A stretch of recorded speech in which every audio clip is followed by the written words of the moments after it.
मुअज़्ज़ज़ उलमाए किराम, मुहतरम बुजुर्गों, नौजवान साथियों, पर्दानशीन माँ और बहनों, प्यारे बच्चों,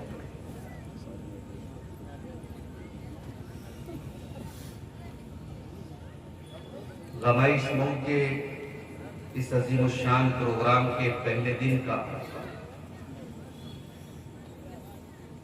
ये आखिरी खिताब जो मुझे आपके सामने पेश करने की जिम्मेदारी सौंपी गई। मैंने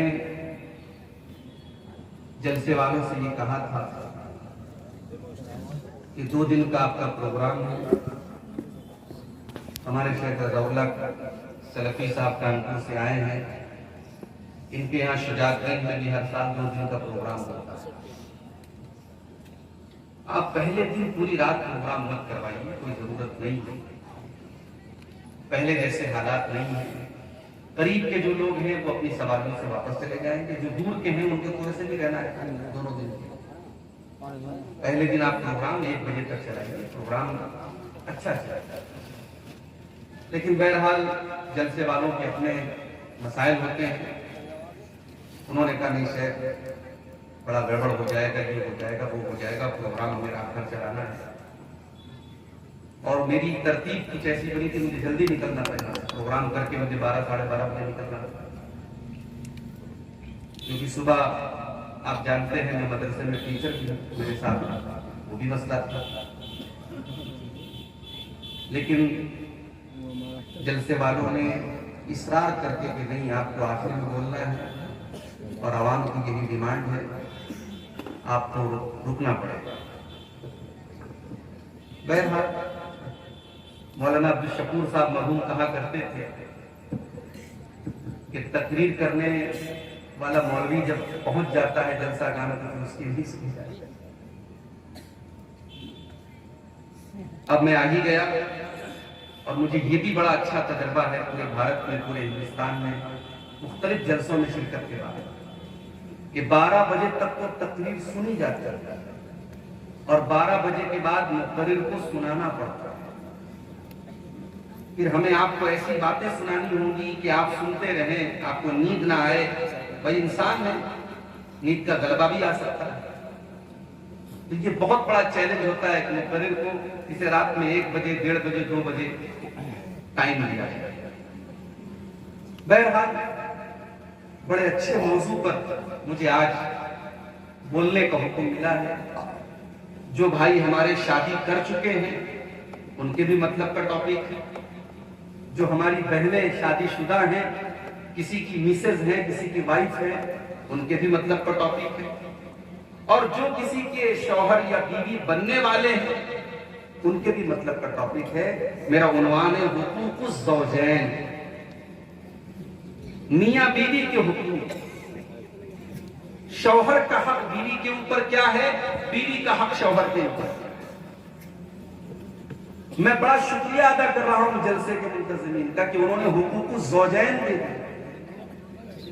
एक मरतबा दिल्ली में, सोनिया विहार में बीवी के हुकूक पर तकरीर करके मैं जाने लगा तो वहां के मर्दों ने पकड़ लिया, मेरे साथ हमारा कौन बयान करे। एक दिन और रुकना पड़ा, अगले दिन फिर शौहर के हुकूक बयान करें। तो अब जाहिर है कि भाई वन वे ट्रैफिक तो नहीं है इस्लाम में। अगर शौहर के हुकूक है तो बीवी के भी। तो हम आज की इस तकरीर में कोशिश ये करेंगे कि हम दोनों के हुकूक, एक शौहर के बीवी के ऊपर क्या हुकूक है और एक बीवी के शौहर के ऊपर क्या हुकूक है, हम दोनों को बयान करेंगे इंशाअल्लाह। मेरे भाइयों, ये जो रिश्ता है मियां बीवी, ये खून का रिश्ता नहीं है। ये अल्लाह की तरफ से ये रिश्ता बन के नहीं आया। भाई आप पैदा हुए, कोई आपकी मां है, क्यों मां है, उसने जन्म दिया।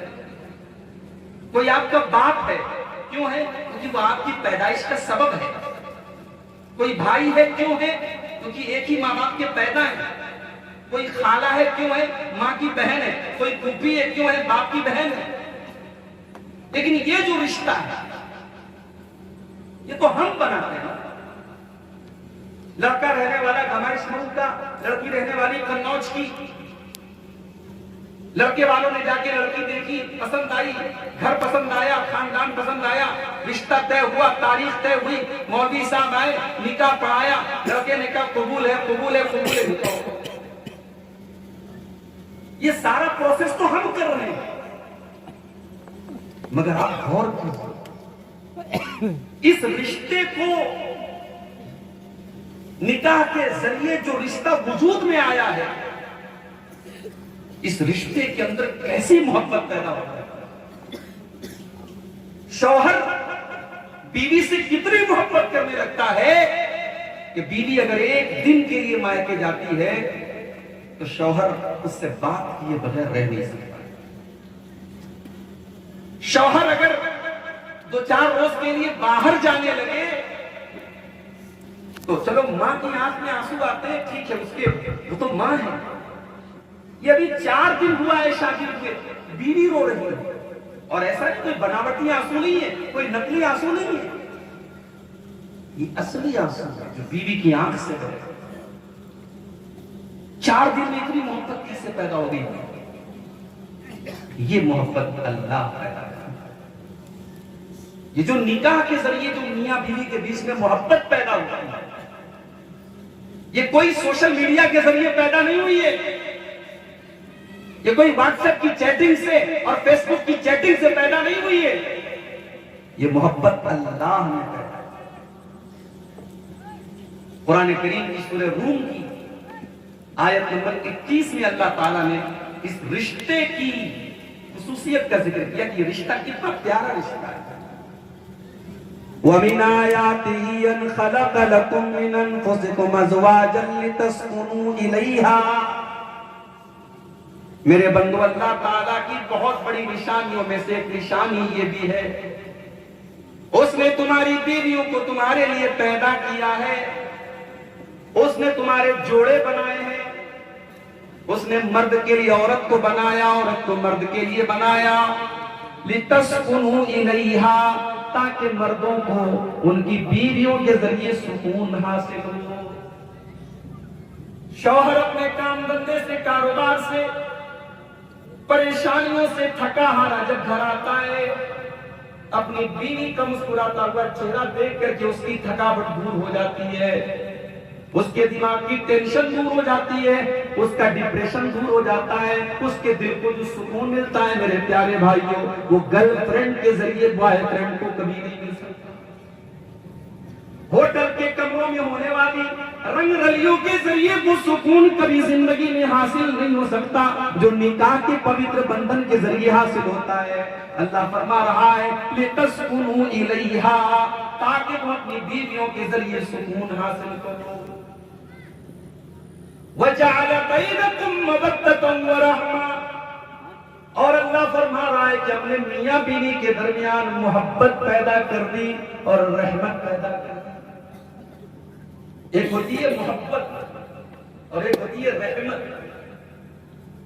मोहब्बत होती है जवान जोड़े में, बीवी भी जवान, शौहर भी जवान, बीवी के अंदर भी अट्रैक्शन, शौहर के अंदर भी अट्रैक्शन, यहां मोहब्बत हो रही है। लेकिन शौहर 70 साल का हो चुका है, उसके जिस्म के अंदर कोई ताकत और कुव्वत बाकी नहीं है, बीवी के सारे बाल सफेद हो चुके हैं, गाल के ऊपर झुर्रियां आ चुकी है, बीवी भी बूढ़ी हो चुकी है, शौहर भी बूढ़ा हो चुका है। अब अगर हकीकत में देखा जाए तो जिस्मानी एतबार से कोई अट्रैक्शन नहीं है, कोई आकर्षण नहीं है, कोई कशिश उनके अंदर नहीं है। फिर भी एक दिन के लिए वो बूढ़ा शौहर अपनी बीवी से दूर चला जाए तो बीवी कुछ बूढ़े शौहर के बगैर करार नहीं है। उस बुढ़ापे के आलम में अगर बुढ़िया मर जाए तो बूढ़े की आंखों से आंसू क्यों बह रहे हैं?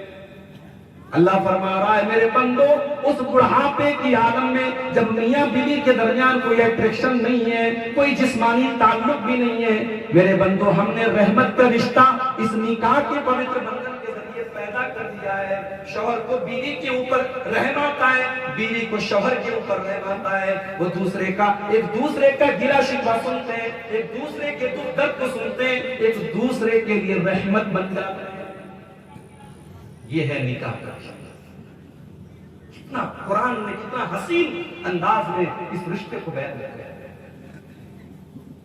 और आगे बढ़िए, कुरान का दूसरा पारा उठाइए, अल्लाह फरमाता है हुन्ना लिबासुल लकुम व अंतुम लिबासुल लहुन्ना।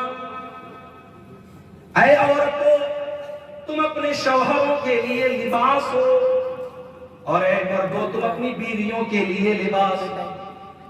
क्या मतलब? गर्मी का मौसम आता है, हम कॉटन का कपड़ा पहनते हैं, दिसंबर की सर्दी आ जाती है, हम वूलन कपड़ा पहनने लगते हैं, बारिश के मौसम में निकलते हैं, हम रेन कोट पहन करके बाहर निकलते हैं, मौसम के एतबार से हम कपड़े पहन करके निकलते हैं। हमारा जो कपड़ा होता है वो हमें मौसम के नुकसानात से बचाता है, वो मौसम की बुरी हवाओं से हमें बचाता है, वो लिबास हमें मुख्तलिफ किस्म के खतरों से बचाता है। अल्लाह फरमा रहा है हुन्ना लिबासुल लकुम व अंतुम लिबासुल लहुन्ना। शौहर बीवी के लिए लिबास है, बीवी शौहर के लिए लिबास है। जमाने भर में बेहयाई का सैलाब आया हुआ है, बदकारी का सैलाब आया हुआ है। शौहर के सामने जब वो स्टेशन के ऊपर से गुजरता है, एयरपोर्ट से गुजरता है, सड़कों पर से गुजरता है, न जाने कितनी बेहया और बेशरम लड़कियां उसके सामने से गुजरती हैं, उसके जज्बात को भड़काने वाले कपड़े पहन करके घूमती हैं। लेकिन जब शौहर अपने घर में आता है, उसकी बीवी मोहब्बत के साथ उसके साथ पेश आती है उसको सुकून पहुंचाती है, उन जमाने के सारे फिक्रों को वो भूल जाता है। उसकी बीवी उसको जमाने के फिक्रों से बचाती है। जिस तरीके से लिबास आपको सर्दी से, गर्मी से और बारिश से बचाता है। लिबास का एक काम और भी, लिबास अगर ना हो हमारे बदन पे, हम नंगे हो जाए। कोई इंसान अगर मार्केट में खड़ा होकर नंगा घूमे, लोग कहेंगे पागल जा रहा है। अकलमंद इंसान नंगा नहीं घूम सकता।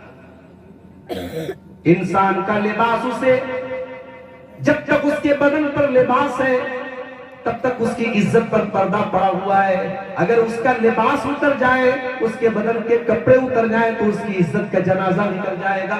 लोग कहेंगे ये पागल हो चुका है। ओ लोगों, अल्लाह फरमा रहा है कि बीवी शौहर के लिए लिबास है और शौहर बीवी के लिए लिबास है। यानी दोनों एक दूसरे के ऐब के ऊपर पर्दा डालते हैं। शौहर के अंदर भी बहुत सारी कमियां होती हैं, जमाने वाले नहीं जानते लेकिन बीवी जानती है। लेकिन बीवी अपने शौहर की इज्जत पर हमेशा पर्दा डालती है और शौहर अपनी बीवी की इज्जत पर हमेशा पर्दा डालता है। जिस तरीके से लिबास हमारे जिस्म के ऊपर पर्दा डालता है। लिबास का तीसरा काम, लिबास हमें ज़ेब-ओ-ज़ीनत देता है। शेरवानी जिसके ऊपर अच्छी लगती है वो शेरवानी